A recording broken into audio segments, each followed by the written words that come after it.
Okay, I'm going to try this by myself with my camcorder. What I'm going to do today is, as quickly as I can, from Tim Heron from Heron Farms, I cannot tell about the contrast or anything else.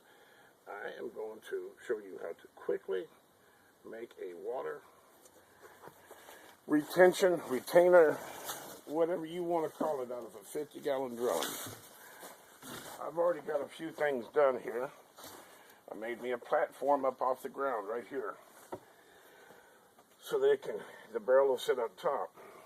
Now, I've already cut one hole in the, mind you, the bottom of the barrel, not the top, but the bottom of the barrel. And what I'm going to do, cut a hole in the bottom. I am not a rocket scientist, so I'm not going to say it's a 4 by 6.5 hole. Okay, I cut a damn hole in the bottom of the barrel. All right, easy, enough said. Now on the top here, I've already got one made, pre-made. This is what they call a bung. This is the bung hole. This is the plug for it. And I put a piece of 3/4 right here. What's typically called a male 3/4 to a female slick, whatever you want to call it. Male pipe thread, 3/4 male pipe thread to a non-pipe thread. You can make them any way you want. But on this side where the bunghole plug is, you want 3/4 with threads in it. So you can screw it up right here. This just happens to be a piece of scrap that I had laying around from a rabbit water that I've already had for a while. Now these are actually fairly expensive, these pieces right here. So anything that you can do to make this piece right here, the on-off, to your advantage. I've gone so far as some of them that I've got about 4 or 5, taken a piece of 3/4 right here, and went ahead and did the Teflon tape around it, a piece of 3/4 inch pipe thread. And then down here, taking a washing machine hose and threaded it onto that. And then down here, taking one of the on-off, like the little gardening pieces that you can put on your hose for the on-off, put that on the other end of the washing machine hose so that it stops. Doesn't have to be anything real elaborate. Never does. It depends, if you want to be in competition with somebody next door, then maybe, you need to be a little bit more intricate with it. Me, I don't have a whole lot of neighbors. And in one sense, I could really care less. I did try to make stuff look halfway decent, But really, I'm not doing it for the looks of it. I'm doing it for the usefulness. Now, I just took one plug off. I'm going to make sure the other one's tight before I forget. Okay, which it is pretty tight. Now, the plug, as you see, that's the way they are. Inside here is threads. And basically, all you do is you drill you a hole right through the center of it. And then on this side, you put your piece of 3/4 threaded, just like right here. I hope you guys can see me, because I can't do much better than this. And that is all that is, right there. As you see, I got the hole drilled out in the center. All right. Like I said, I've already got this hole right here drilled out the bottom. Now what I'm going to have to do is something kind of tricky, not really. I'm not sure what I'm going to get into here. These are all a little bit different. This is an older house that I bought at a pretty good price, I think. So what I'm going to do, hopefully this thing won't fall down on me. Shouldn't, it better not, because 55 gallons of water is an awful lot of weight. So this thing better be able to hold up my weight. Okay. Typically, that is how they are attached.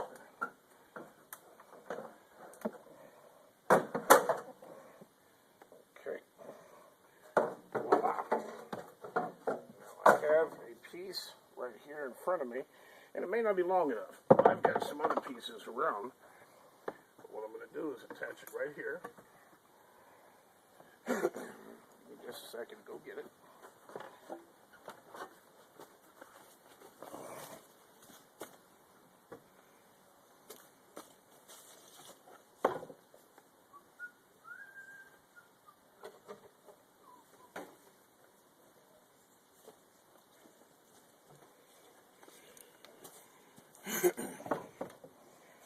Now this is a piece of 4-inch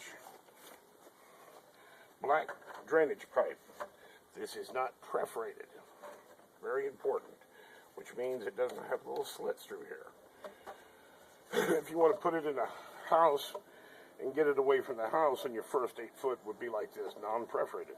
But then the other 8 foot or 10 foot, 16, 20, would be perforated so that it'll drain out into your yard. This is nothing more than a 4-inch square to round. Goes up on your gutter, right there. Put a couple of screws in it. As you see, I've done that once before. This piece may be a little bit short for what I need, but I've got several others. And as you see how easy it is to change out the thing, I'm just trying to give you a general information here.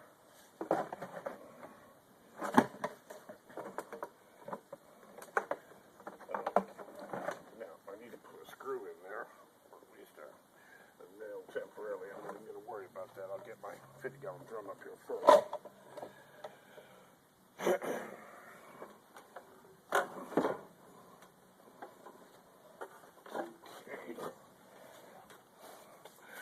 Where is my piece at? There it is. What I'm going to do, I'm going to take this bunghole piece I was talking about. I'll put it in here.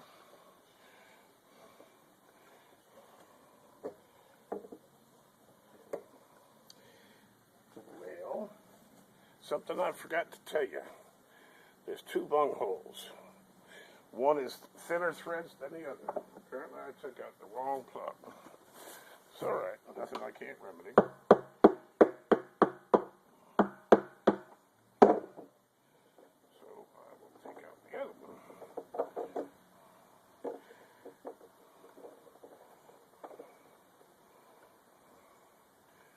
Okay, that has now made a liar out of me on both counts.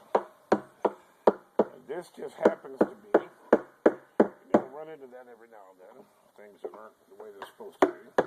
That's okay. But there's just ways to deal with it. This is the way I'll deal with it. I will change that out. These are all the same in the inside. What I'll do later, before I totally finish it and let it get full of water, I'll come back and drill that out, and then I'm going to do it so you can see. Okay, because this did come out of this barrel. I should have thought about that. Okay, so that is done. Now, I just cut a hole in the bottom a little while ago so I could get this. I haven't measured it. I did not try it. I just cut me a hole in the bottom.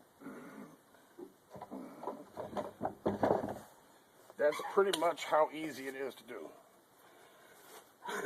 All in all, the bottom probably took the longest to cut and make because I used all scraps.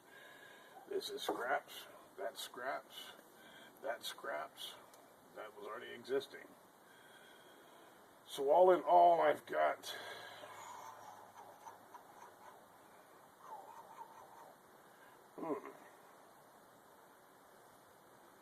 maybe $1. There's more time in making this than anything else. I probably got $1 involved. And that would be the nails and screws that I used, really. Picked that up for free. A friend of mine has some. He had to buy them. I guess I know somewhere down the road I can get one for $5. I already had the existing PVC. I already had the plug. I already had the end. I already had the on-off. Already had that right there. Okay. At one time, maybe I bought it, but I didn't buy that. That was left off of a job. And if you want to do things on the cheap, you got to scrounge things. So basically, I have zero money in that, and it will serve the purpose. What I'm going to do right now, I'm going to turn off the camcorder. But as you see, I'm just going to go get me another piece a little bit longer. I've got a piece over there, a black PVC pipe and some screws. I'll screw it in, and it'll go right down to the center. And you say, well, what about overflow? What about overflow? Well, you can do several different things. One, when it starts to overflow, the water will come out. Or you can take and put your hole down here, and the water will come out. Or you can take and put that hole and take that same 3/4 and run your little overflow pipe out. So you got to figure that's a lot of area of water right there, and it wouldn't take too long to fill that up. The reason I want it up high, and I wouldn't mind putting it up even a little higher, but I got to make it kind of stable and sturdy, so right here is ideal. And I don't want it to be super visual. I might, but right now, right there is just fine. But I want that leverage, and it's running downhill. So all that water out of there will go downhill with water pressure. That's the most important thing, is you want to keep that right there high. Well, again, this has been a Heron Farms presentation. My name's Tim Heron, and I own and operate Heron Farms. Have a good day.